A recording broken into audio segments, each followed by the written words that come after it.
I'm Maisie, and you're watching Consequence.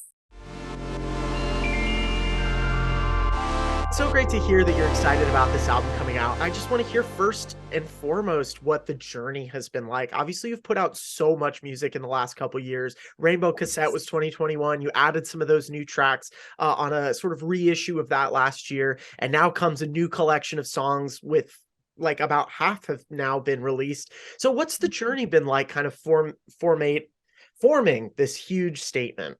It's been a lot, to put it mildly. We worked on this record for an entire year, and by the time we got in the studio again, we as in Ely and I got in the studio again, I had toured for the first time and was just sort of like, I feel like there are some pieces that I feel like are missing. And it was a lot of weeks of us just sitting and listening to great music and talking about it and talking about ourselves and just sort of what, this journey has been, especially over the last couple of years. So it's been a really dedicated effort to find what that next step was going to be for me. So yeah, it was a lot. Absolutely. One of the things that I noticed that really stuck out on this record is that there's kind of a clear psych rock movement happening here. And there's a lot of really awesome psychedelic moments. And I'm curious, what the sort of direction was kind of heading in that more psychedelic rock lane. And what were some of your influences when kind of formatting how these songs were going to sound on the record? Absolutely. So, I mean, to me, the psychedelia has always been there. Like when No Friends was coming around, like that was very Beatles inspired to us. And just drawing on my experiences with psychedelics and the way it influenced my taste in music. So, we knew that this next step was going to be just like very, very much in your face. We're going for this. There are so many like classic psychedelic rock touchstones in there. I think As It Was Before Is How It Ends has like a lot of nods to like Dark Side of the Moon. Like there's every classic like moment on there. I feel like we're also riffing on a lot of like MGMT at times, and I don't know, like some King Gizzard I would like to say, but I don't know if we ever really pulled King Gizzard. I just at some point hopefully will, but but yeah, just paying homage to a lot of like classical psychedelic sounds. Absolutely. And there's some really amazing guitar moments. Those moments really stuck out to me. And then kind of on the other hand, I was really interested in Are You Feeling It Now? Because it's Yeah. so disco-y. Yeah. And yeah, I'm just curious about that song in particular and this kind of dance forward energy that it has. How did that song come about? It was funny. It was actually one of the earlier sessions we had, and it was a quick session. Like we were locked in for like weeks at a time, most often when working on the album. And this one was like a quick, like we have I think like 2 days. Let's see what happens. And Ely had just gotten a new synth, and we were just sort of like, let's mess around. And then all of a sudden, like we had the pre, and then we had the chorus. And then I ended up finishing the verses with my friend Chloe George. So it was an honor working on the song with her. But yeah, I feel like Maisie I can do anything. Like I feel like it'll translate regardless of what type of song it is. So we were just sort of like, why not? You know? Yeah, absolutely. I love that. I also want to dig in a little bit to some of the lyrical themes on this album. Going into it, there's a lot of relationship centered themes, of course, breakups being a big theme or love lost being a big theme. So I'm curious, what were you hoping to shed light on when it comes to writing about love and relationships? It's funny Tricky because I one. had always been like, I will never write music about love. I will never write songs about relationships. And then this last year was just like heavy. Not even just romantically, but I think friendship wise, like, I live out here with like basically 15 of my friends that I've known since before any of us started releasing music. And that can get like so intense and deep. And there's a lot of heartbreak and that happens. And yeah, so we just had a lot to draw from. And then, kind of on the other hand, that you have these really big moments of fun and these really high energy songs. I was really struck by Menace. I really love Menace. Yeah.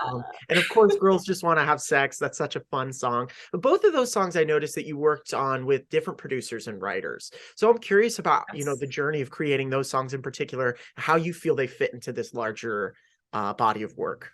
Yeah, so Menace was started with Ely and myself, and then we brought in two of our friends just because we were like, this is going to be fun, and it was super fun. It was great. And then for girls, it was just sort of like crunch time, honestly. Like we were like, we need to wrap this, or it's time to. And then I happened to just go into a session with Joe London, and we've been working together like off and on. He's like one of the few producers I'm comfortable with outside of working with Ely. And then we just, I don't know, that was like a day of cut. Like that was like we're in there for 6 hours and we walked out with that song. So it felt good and it was just like, why not? I love that. I love the guitar sound on that one too. It's so crunchy and crisp. It is. Yeah, oh Yeah, my God. If you saw how we tracked that guitar, it was so funny. love that. Amazing. So I'm also curious, one of the things that really stuck out to me, and this kind of goes in that psychedelic kind of mode as well, is the vocal production on this album felt so specific. Yeah. And obviously your vocals sound amazing on this album. Like your lead lines are all fantastic and so clear, and feel like you're really stretching yourself as a vocalist. But also there's so many moments where there's this influx of these, just like this flurry of voices and this sort of like mazy choir that happens throughout many of these songs. So I'm curious about, that choice to kind of represent not just lead vocals, not just harmonies, but having these kind of in and out layers of vocals on the sides and in the back. So tell me about, yeah, that decision and how that kind of fits into this album as well. I mean, to me, that feels like the epitome of like psychedelic music, where you just have so much dimension layered through, like in just front to back. Like it's not like it's not like a wall. You know what I mean? It's very multi-dimensional, and that's like what always speaks to me when I'm listening to psychedelic inspired music. So we both just knew that we were going to be like running with a ton of layers of vocals or random noises. And my favorite parts of the record, like especially on something like I Look Good, my like I wouldn't even call them ad libs, but like a lot of the doubles that I'm doing are just like Yeah. feral. Like we just had so much fun. Like I was just like screaming. Same with Another Life. Like there's just some moments where I'm just literally like screaming. It felt so good to do that. Yeah, I noticed that with Give Up too. That one's, I feel like, Yes. Oh my really God. Yeah. charged. I love that. Amazing. That's so great to hear. I'm curious, what do you feel the hardest song to sing on this album is? Oh, Somebody to Lose. It's really challenging. And I took it on tour when I was opening for Still Woozy, and every night we were like, all right, let's see how this goes. Amazing. Going back into that, I got to catch your set. It was 2.5 years ago now at Governor's Ball in New Oh my York, God. 2021. And I thought it was such a great set. I'd only known one song at the time. I knew no friends. But Yep. it was a really great, like, here's obviously, I can do this great song, but like, here are all the other things that I can do. So I'm curious about, with all of these new songs and with that opportunity to tour with Still Woozy last year, uh, how is it looking to kind of translate these songs into a live setting? It's a lot easier now. I mean, even though there's such dimensional production on the record, it's still very organic, and most of the stuff was written acoustically, actually. So it's easier to like piece out and bring to a band. And also, like, we got to test a lot of it live before it was because I went out on the road before the album came out. So I don't know, it felt easy, it felt good, and I'm excited. Amazing. Which song are you most looking forward to playing live that I you look good. haven't yet? I look good I for look sure. good, yeah. That's Absolutely. going to be amazing. You've gotten to collaborate with so many exciting new musicians and people that have been around for a while. I love that you've got collaborations with both Spill Tab, Chloe Moriando, and Steve Aoki, which are just like Yes, super three random. totally different artists. And I'm curious, of course, what it was like working with these artists, but also what you learned from those collaborations. I would say, and also I think the one that stands out the most is actually the collaboration with Pussy Riot with Yes, Nadia. that's another That one. Yeah. that was like one of the best days of my life because we just happened to get placed, like Ely and I happened to get placed in a session with her, and she comes in and she's just Nadia and Yeah. is like an incredible human being and person, and her life story is unreal. And then we just get to like scream on the mic together. Like it just felt so amazing. Like I called my parents on the drive home and I was like, I just had a really cool day. So I don't know, that was an honor of a lifetime to work with her.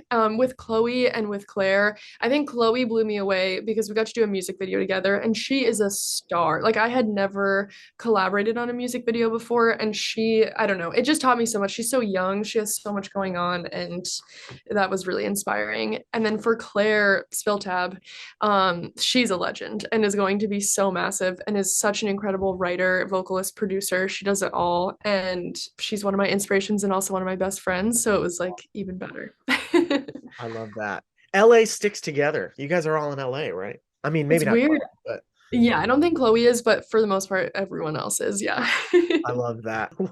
What is it like to being a musician in LA in 2023? Like, that's a huge question, but I'm just curious. It's crazy. I think most of the creative industries out here right now, it isn't very present in New York anymore. I'm sure it'll bounce back to New York at some point. But LA is where it's at in terms of just like creative direction, whether you're in the studio, whether it's visuals. Like I just feel like in any direction I look, there's just someone I can collaborate with, which is amazing. I also think that it's very like community driven, which I love a lot. So we have our own little community and it feels great. And yeah, I don't know. I love the sociability. I love the culture here.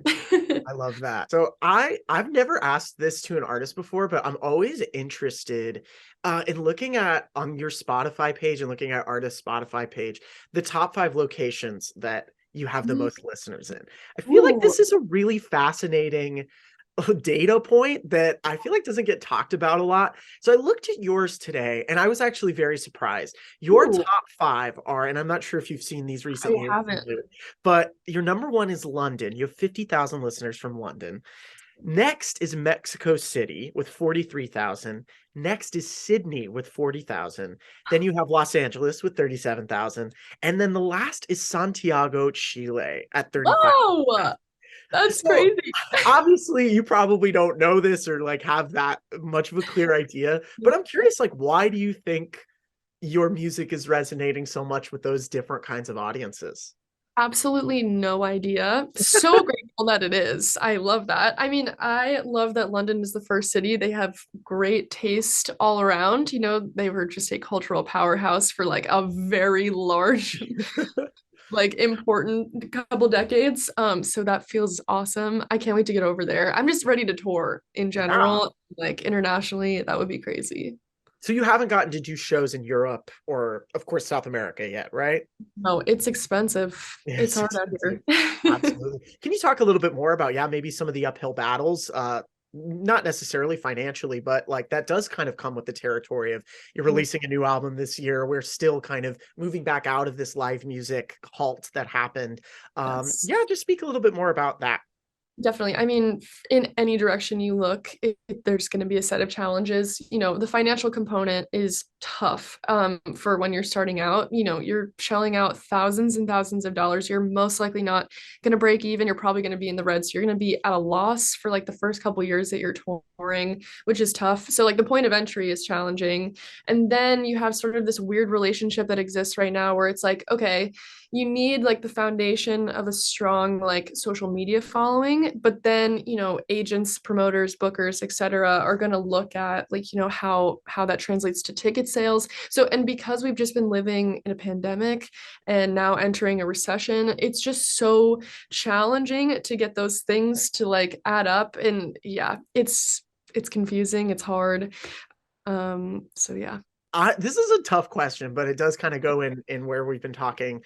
Where do you see yourself in 5 years? Ooh, the most like egocentric just dream life situation is I would hope to be in 5 years Grammy nominated for Best New Artist, having a sustainable touring business, and having had a song on radio. Even though radio is like a little doesn't matter at all, but just for fun, that would be cool. But I mentioned that I saw you at Governor's Ball a Yes. couple of years ago. Are there any other festivals that you are just like dying to play? I'm not kidding, any and all of them. I would love to play Lala. I would love to play Firefly. Firefly was like a big deal when I was growing up because Baltimore. That makes sense. yes, that's like the festival. So that would feel really amazing. Yeah, Lala, Firefly, and the ACL. Is that what it Um, is? Austin Austin City City Limits? Limits. Yes. Yeah. I'm like, you also have an ACL, but anyway. Yeah. What has been inspiring you lately? What movies, music, albums, plays, anything that you've seen or been touched by that Yeah. has really inspired you creatively? Mm, that's a really good question. I think, hold on, let me really think about this.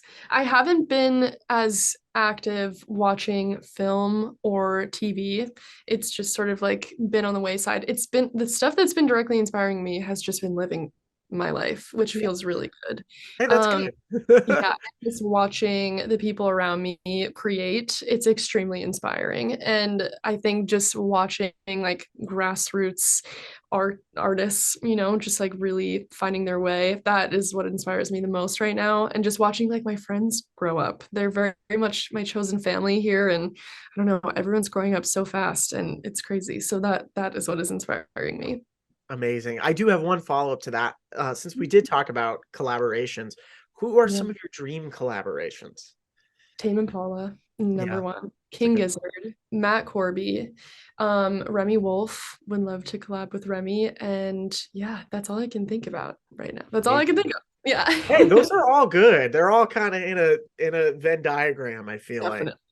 Well, amazing. This has been such a great interview. I'm so lucky to be able to chat with you. And once again, I'm a big fan. I love this new record. Thank you. And I think it's going to be amazing. I'm so excited for people to hear it on your behalf. Thank you. Thank you so much.